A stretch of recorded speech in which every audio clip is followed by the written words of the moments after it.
Other than the school in Warsaw, did you have any other experiences of arriving to a school and it was just wasn't what you expected it to be?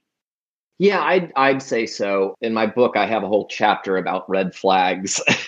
And so, I mean, some of the things to look out for are, if you look at the website, do you see just Halloween pictures of the students, or do you see them actively learning in the classroom?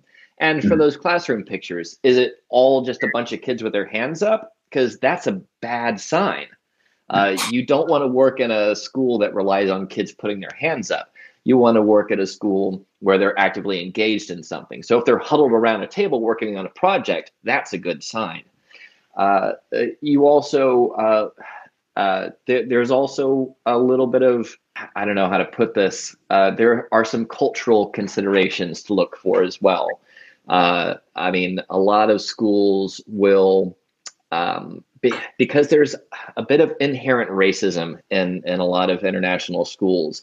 You'll want to beware of schools where the students pictured are, blue-eyed, blonde-haired kids.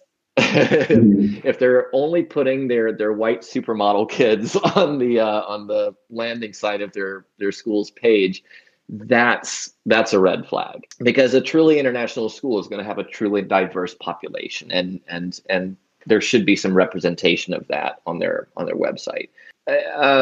One school that I landed at that I would say was not as expected was the one I worked for in Borneo.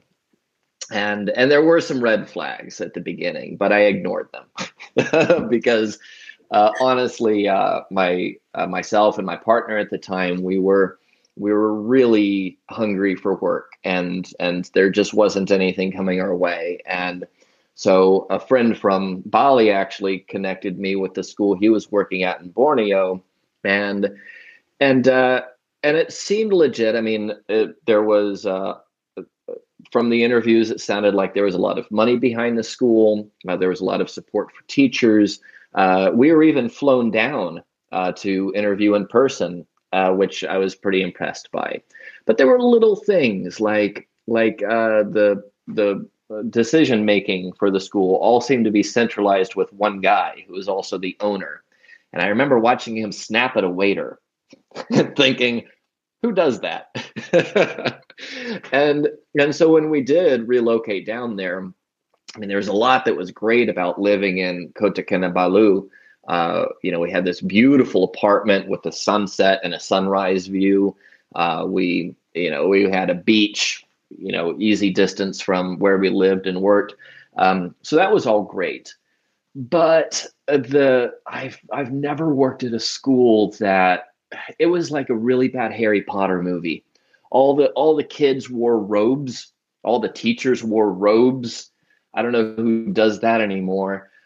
There was a flag ceremony at the start of every day, and they would sing the school song, which was also written by the owner/director. It was weird.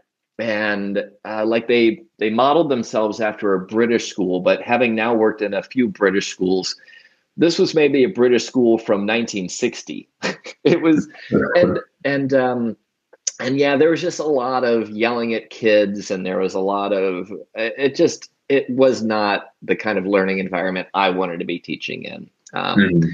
And so yeah, that was one that we wound up scrambling away from. Because it was just getting too weird too fast. So